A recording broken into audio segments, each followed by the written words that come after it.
It's Friday Coffee with your mortgage man, Eric, and today we're going to talk about two topics. One is this forbearance program. If you remember back in March, the U.S. CARES Act, as a result of the pandemic, allowed homeowners to kick the proverbial can down the road on making their mortgage payments, kind of a moratorium on mortgage payments for up to 6 months, and they could do that twice. And while we lenders, mortgage professionals, were yelling from the rooftops, beware of the consequences, people still signed up for this program in droves. We're also going to talk about the state of the market, the Phoenix housing market and rental market. Where are we at? What does that look like right now being a home buyer or a renter? So the forbearance program, man, I'm telling you, we warned people back in March and April, right, May, when people were signing up for this, to hold on. Right? If there's anything we learned in life, or we should have learned in life, is there's nothing in life for free. You don't get a freebie. And if you do, there's a hook. There's a catch, right? I mean, come on, our parents should have taught us that. There's nothing in life for free. And if it is for free, there's a hook with it. And we warned folks back early part of this year when they were signing up for the forbearance program because they could miss 6 payments. Well, there's consequences with that, right? And at that time, we didn't know all the consequences. We didn't know what exactly that meant. We just knew that there was going to be severe consequences. So now, here we are, right? 9-10 months later, people are coming out of their forbearance and are wanting to refinance and take advantage of the extremely low, record low interest rates, right? I mean, we're in the mid 2s without points. Don't get me wrong, you can call around and get some quotes in the low 2s with points. I don't like to sell products that way because I think it's deceptive. You get a 15-year in the low 2s without points. So why would you not want to take advantage of these record-setting low interest rates? So obviously you do. Problem is, you were on the forbearance program. You've missed 6 months of payments or are missing more than 6 months of payments. And I've talked about this before, what you need to do, loss mitigation or full reinstatement are the two different methods to get caught back current. What we're seeing now, we're starting to see enough of these loans go through the gauntlet, right? Enough people saying, okay, I'm ready. We'll get back on track. We'll make our 3 payments and then qualify, in theory, for the refi. Well, we're finding out that that's not the case in all of the refis. And every servicer is conducting this in a different manner.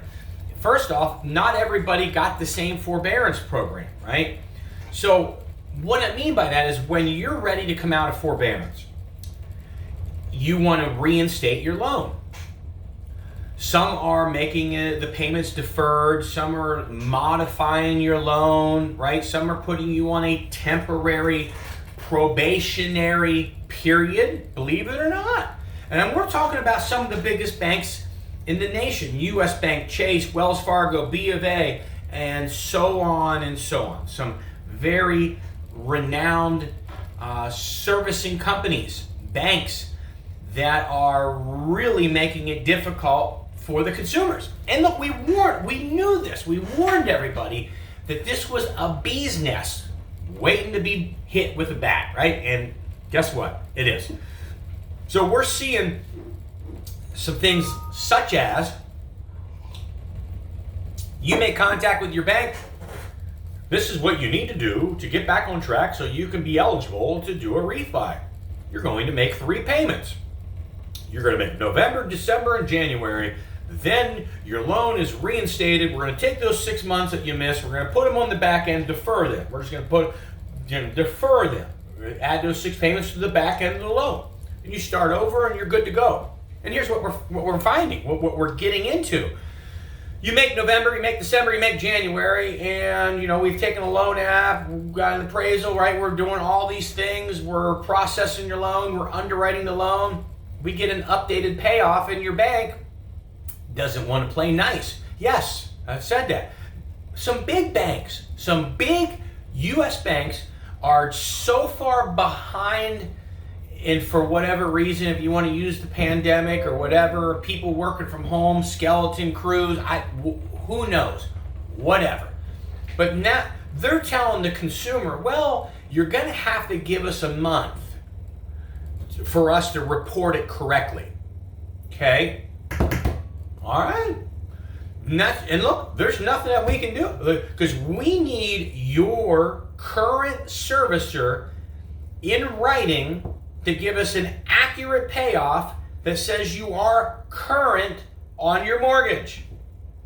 Without that, I don't care what your credit score is. I don't care how much money you make. I don't care how much money you got in the bank. I don't care if you did 28 refis before. Without that, you're not getting your loan approved. So that everything comes to a halt, right? So there's that. So just be careful. If you were in a forbearance program with your mortgage and you're looking to refi, make sure you get set up with a mortgage professional. I certainly would not walk into the local bank, who probably can't walk into the local bank because they're still not taking appointments in person, right? Some of them are, maybe some of them aren't, but I wouldn't walk in there. They're clueless. It's a mess. It always has been a mess, but now it's amplified because of COVID and all these things. Find yourself a mortgage professional. You can call me if you like, 602-757-2171. I'll help you through it. I'll explain what's going on. It's not a slam and jam, cookie cutter refi, we're done in 23 days. That is not how these work. Can they be done? Absolutely, they can be done. Sometimes we need to utilize some patience and understand that we're going to be dealing with a headache or two because of your servicer that you currently have. Now, moving on, where's the market right now? Holy moly, it is on fire. I've been doing this for over 21 years, and I've never seen the Phoenix market like this ever. Properties selling in hours. 10 offers, 12 offers, 15 offers, 20 offers, 25 offers over a weekend. I kid you not. The demand is so high and the supply is so low, it is out of whack. Well, it'll burst sometime. The bubble's gonna pop. We're gonna have a housing recession sometime. No, that every guru, every home expert that puts on the speculations and the estimations are saying, no, we're not. Here's why. Phoenix arguably is the fourth largest city in the nation, depending on the day, depending on who's doing the numbers, right after or right before Philadelphia for 4 and 5, right? Okay. Think about that. Fourth or fifth largest city in the nation. Okay. It's on fire. People have been leaving in droves, mostly from California, moving here. Other states as well, Oregon, Washington, Midwest. There's some, not much from the East Coast, but the majority is coming from California in droves. 2019 had 66,000. Projected for 2020 was 111,000. And they're saying it far has exceeded that, mostly because of the pandemic and restrictions and eating restrictions and all of that stuff that goes with the shutdowns and lockdowns has amplified the people moving in droves from California. And here's an interesting statistic. They say 33% of the people moving here are coming from Los Angeles itself, just LA itself, which has some serious restrictions and lockdowns right now. So it's been amplified, right? They were already moving here. You put the shutdown and the pandemic in effect, and Phoenix and Arizona is one of the states that are more open than others. So that is creating more mass migration to Arizona, which is creating a housing shortage. There it is. So what happens with that? It is over aggressive buying behavior. If your home is listed for $350, it's going to sell for probably $360 to $370, not exaggerating, in nice areas, zip codes. Sure, there might be some pockets here and there, but for the majority, it's flying off the shelves and people are overbidding. Now, think about this. The people that just sold their 1,300 square foot home in LA County, Orange County for $940,000, and are buying a $400,000 home here, right, can afford to overbid the $5,000, $10,000, $15,000, $20,000, right? They can afford to do that. First-time home buyers can't, right? And these are the people that are getting left out, unfortunately. And we're seeing a lot of that. We're seeing a lot of people that are getting left on the sidelines because of the environment in this market. Sad stories. It's the reality of what's happening. Well, what advice can you give us? Hang in there. Stick with it. If you keep throwing mud against the wall, something will stick. Open up your parameters. More zip codes. Try to go up in your purchase price.